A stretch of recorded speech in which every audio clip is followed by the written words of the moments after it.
The word pioneer was used earlier, and it's an interesting word to use because in many ways there is a state of tremendous change happening in education.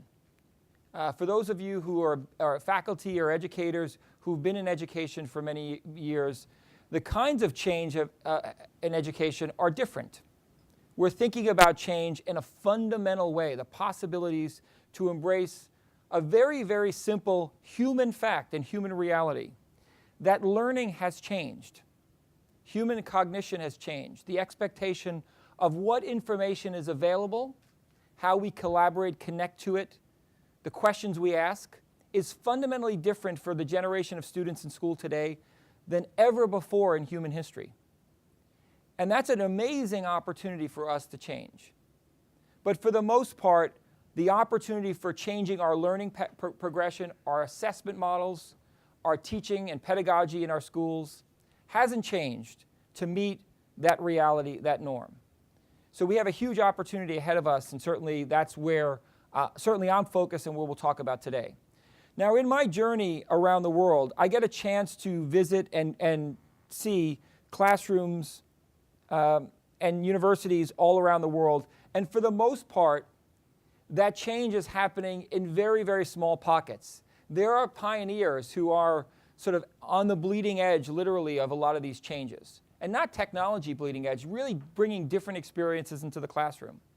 The challenge with all of this globally, and certainly is probably true in Australia as well, is these changes are being led by individuals who are pushing for great change, in many cases making magical things happen for their students. By force of will, their own tenacity, their willingness and passion to make a difference to happen.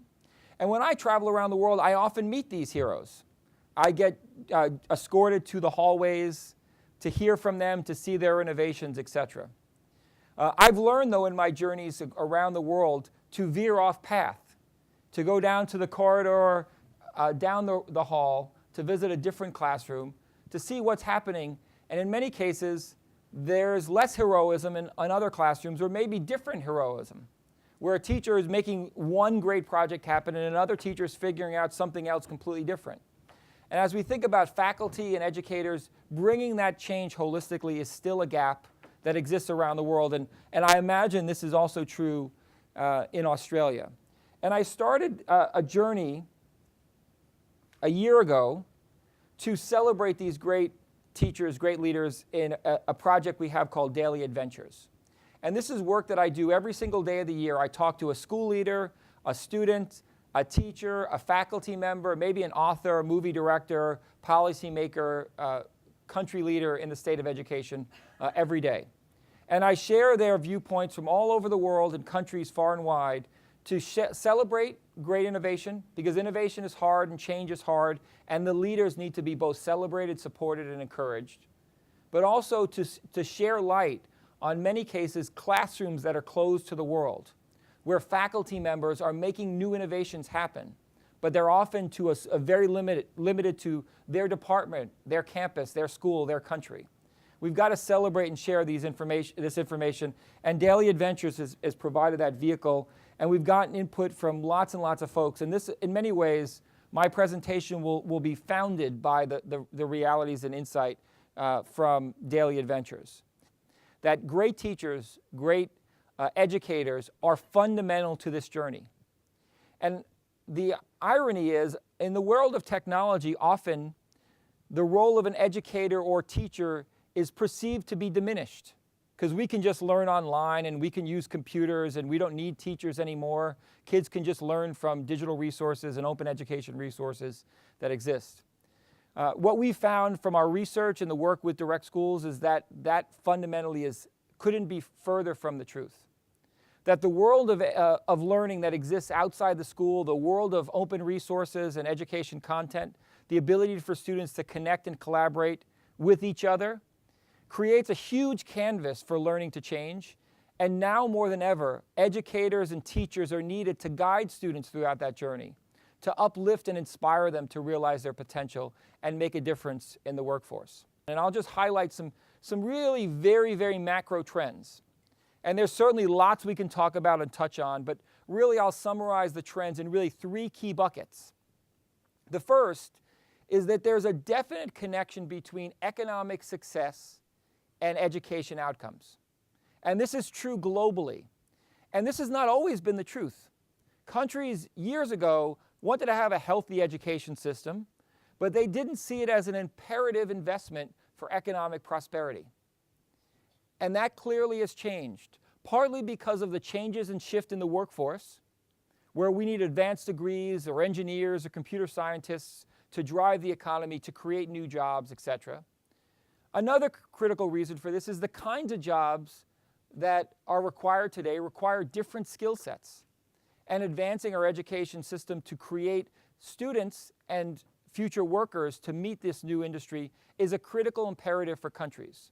And we've seen examples of history where countries with similar GDP made different investments. A classic example is about 30 years ago, Singapore's investment in education versus Jamaica's investment in tourism. Countries that shared relatively similar GDP with a wildly different future based on an investment in prioritization on education. And countries around the world, especially in the Asia region, and I know this is part of a lot of focus from Australia, are thinking differently about how to grow economies and create jobs for the future. This is a critical one. The second one is technology, and technology fundamentally has changed learning. This is a reality. This is a great thing to embrace. And then lastly, this notion around how we think about this changing technology to fundamentally shift and disrupt the traditional content assessment model that has existed in schools for centuries, where the focus of the class time is to learn about stuff, and the role of the school is to assess the student's capacity to remember or to articulate their knowledge of the stuff that was learned. That's very different than the world of work today, and that's something that's changing. Now, when we think about the world at work, one of the things I like to do is reflect on the realities of the classroom models and configurations of schools. And when a lot of people talk about innovation and change in education, we often look at various models of the configuration of the classroom and the physical space. Do we have traditional rows? Do we have an auditorium like this? Do we have flipped classrooms where the teacher is behind the class and the students are driving change? Do we have collaborative groups in a university working on problem solving? All of those things, frankly, are part of the new world.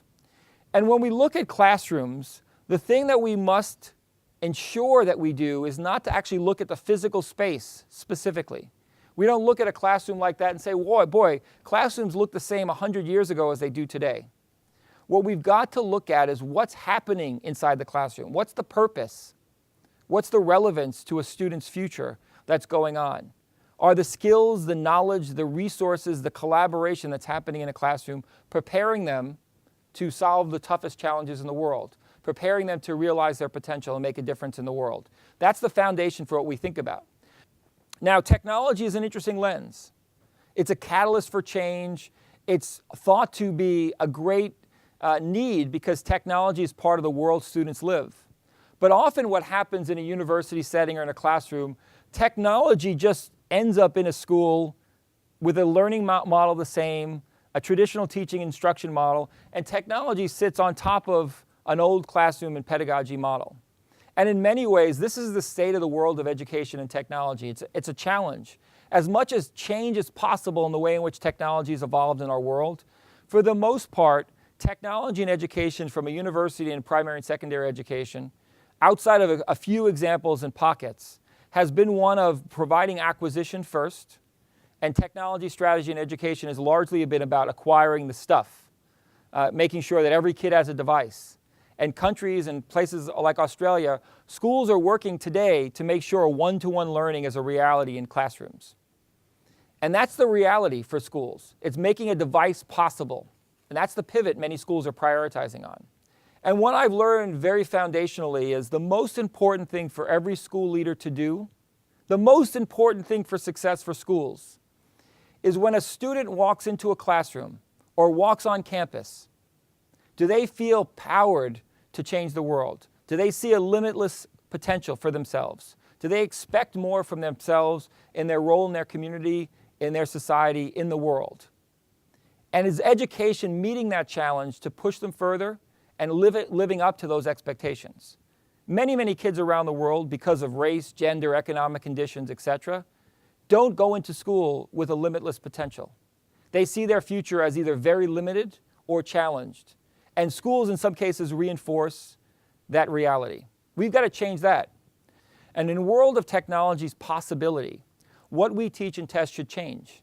The fact that we have ubiquitous access to devices and the search internet to get questions answered should create a catalyst for change on what we teach and what we test.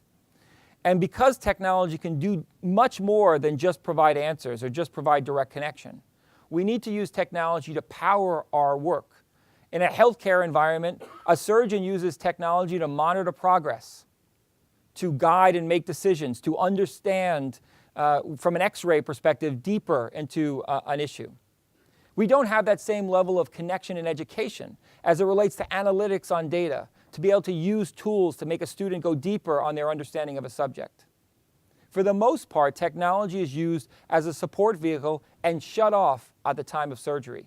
When students are facing with an assessment or active demonstration of their education competency, technology is removed from the equation. And that both is a reflection of the content we're teaching, but the role technology needs to play to advance and create a higher lift in the journey.